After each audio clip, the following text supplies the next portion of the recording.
Primary services, third chapter, light and lighting. This is related to the last chapter what we did, electrification, and this is all to do with mostly the light fittings what we have in the room or in an office, residential, commercial purposes, whatever bulbs you use. Mostly this chapter relates to all those kind of light, the intensity of light and how you get that light in what form. So even this chapter has those points. So when I say points, the first point was light, natural light, non-natural light, illumination, lux, lumens, maintenance and utility factor, glare, and then finally required level of illumination. This is what covers the first point, you can say. Second point is principles of light. When I say principle of light, once the light is on, its basic simple meaning: transmission, reflection, refraction, distortion, direct light, indirect light, diffused. This is the second point. Third point is the quality of light or the source of light, that is bulb. Incandescent, fluorescent. Moving on to incandescent and fluorescent is vapor lamps, halides, halogens, argons, neons, CFL, laser, and finally today what we are mostly using are LED lights. Once we move ahead, the fourth one was selection of activity based illumination. In that we say, or we want to relate, what do you mean by ambient lighting, task lighting, ascent lighting, focus, step, and finally signages. So we'll take it step by step. The first point where we talk about lux and lumens. Lux. This is a measurement of the light intensity falling onto a surface. That means it's a unit to calculate the intensity of light. Lumens, it's the measurement of the light output from that source or from that lamp. So these two things will have to elaborate it later on once we start doing the layouts. Lux and lumens. Natural, non-natural light, we very well know. What do you mean by natural light and non-natural light? What we get from the sun is natural light. What we get from light fittings is termed as non-natural lights. Utility factors. As per the utility, what factors are required, how much light output is required for that kind of utility. Once the light is on, we very well know what do you mean by glare. It's directly hitting your eyes. It's glare, it's disturbing, it's not needed. That is what do you mean by glare. Required level of illumination. That means every task or every work I'm going to carry out, it will need a different levels of illumination. You can't say a 60-watt bulb is needed for each and everything what I'm going to carry out, either while I'm using the bathroom or in the bedroom or in the kitchen or in the living room. So every activity I carry out requires a different level of illumination, which can be direct, which can be indirect, which can be diffused. So these terms I'm going to use it again and again when I'm going to move ahead with these chapters. So once I know what lumen is, what lux is, it's the unit, it's the intensity of light coming from that source. Every light source, once it starts or once that light energy starts coming in, either it will be transmitted, that means it will go from one place to the other place.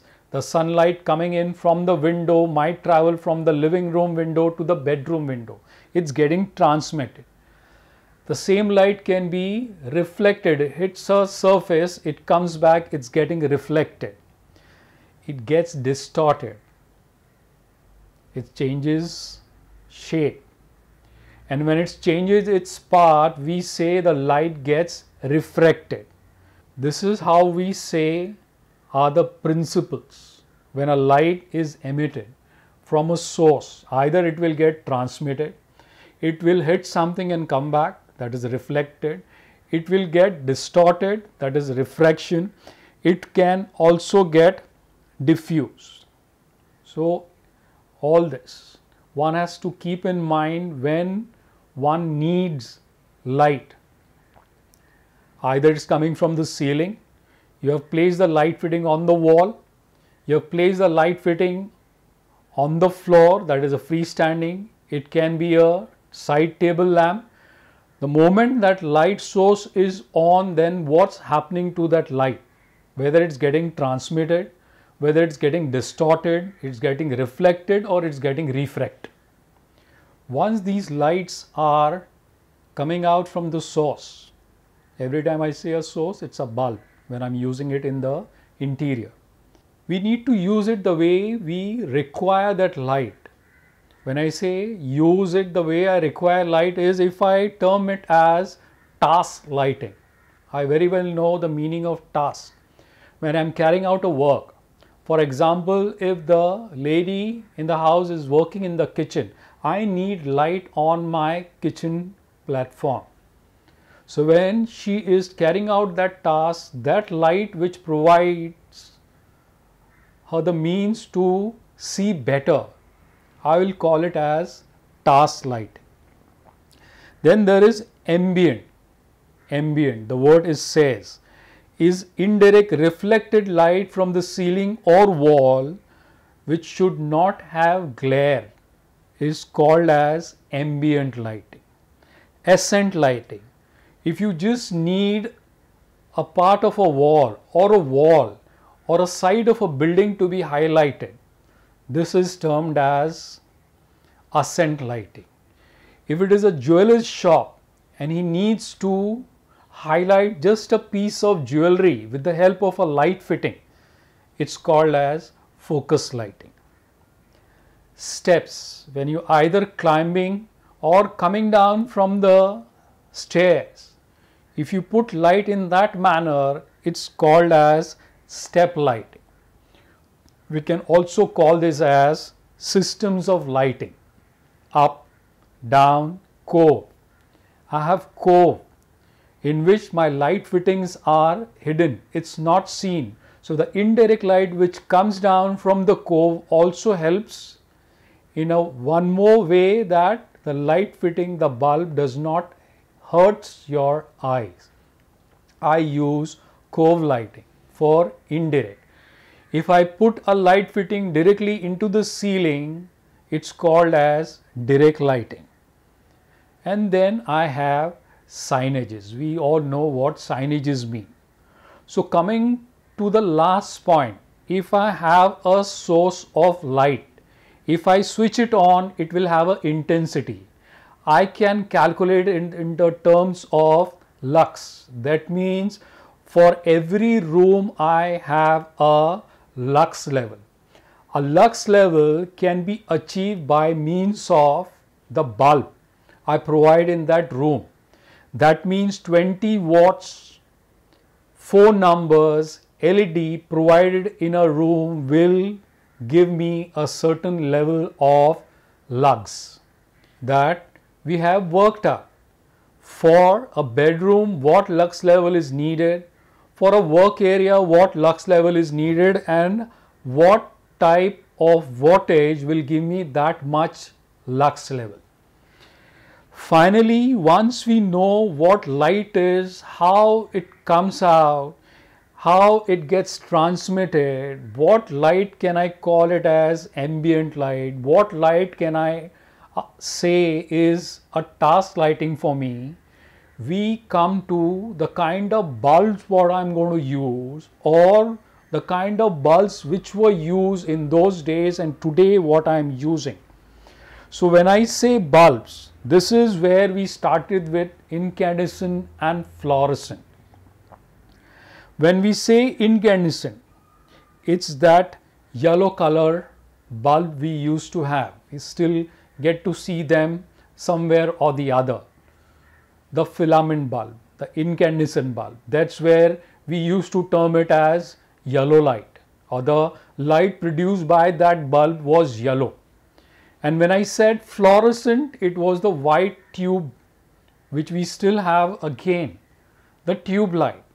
And these all things have gas in it. They work because of the kind of gas what these things have. When I say these things is the bulb. So starting from incandescent bulb to fluorescent bulb. And finally, as I move on, and if I need more and more illumination, that means more and more light, I use those different kinds of bulbs in my light fitting. Bulbs or lamps, mercury vapor lamps, metal halide lamps, halogens, lasers, gas filled, neons, argons, and there are more. And then finally today what I'm using is a LED bulb, whether it's in the ceiling, whether it's a bracket light, whether it's a freestanding lamp or a table lamp or a footlight, I use LED, light emitting diodes. What is the advantage? Power consumption is the first thing what comes to your mind. When I use LEDs today, the power consumption compared to the kind of power what was consumed by my incandescent and fluorescent bulbs, I'm using much more lesser power today.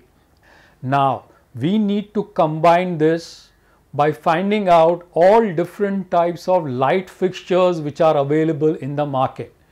Light fixtures will tell me which light fixture will go where. In living room, what light fixture I'm going to use.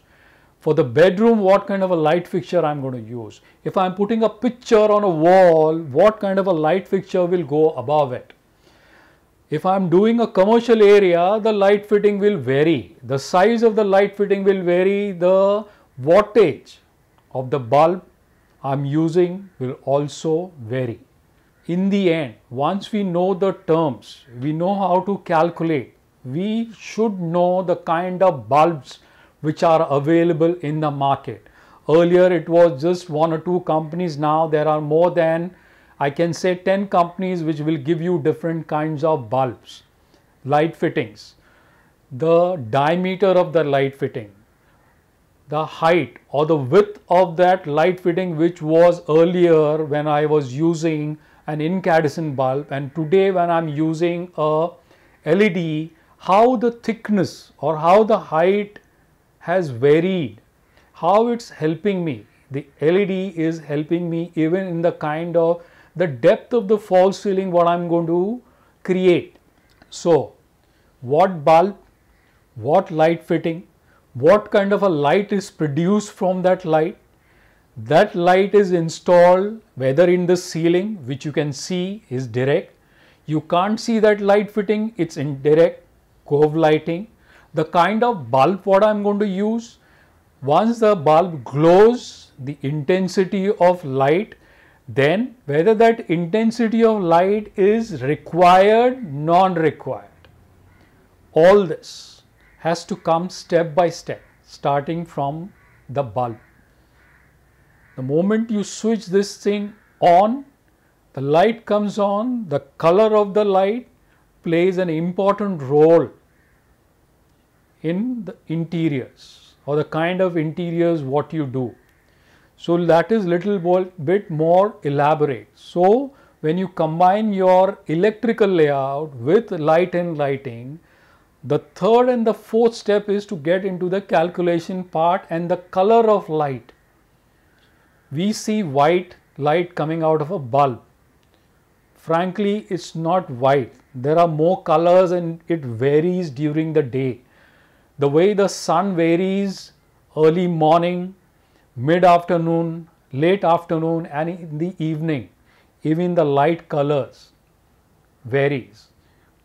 I get those kind of light colors even in the kind of light fittings and bulbs what we use. Not every client will need a bright white light. He might want a dull or a light which is not that bright. So all this will come to you once we start with this and we move on to find out more and more about the kind of bulbs, the wattage of those bulbs, what wattage will go where. And once we start doing it, once we put it on the layout, we can work in a more better way. So let's start by finding out what we said from outside in the market, like for wires, cables, switches, light fitting bulbs. Let's put all them together onto a layout. And once this is done, we'll move on to the next chapter. I hope you have understood this. If not, you can very well get back to me. I might say this, after doing these lectures, I might not be the ultimate authority to give you all this, but then in a small way I've tried to do it, where basically interior designers, for most of the services, they hire consultants to carry out their calculation. The minor details, everything is being done by a consultant, but as a designer you should know these things, not in a very much detail, but at least the basic. You can't learn this in one session.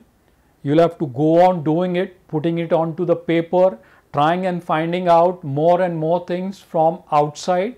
The more you help yourself, it will be much better once it comes onto that paper. This is how we are going to achieve services. Please try, do this. Thank you.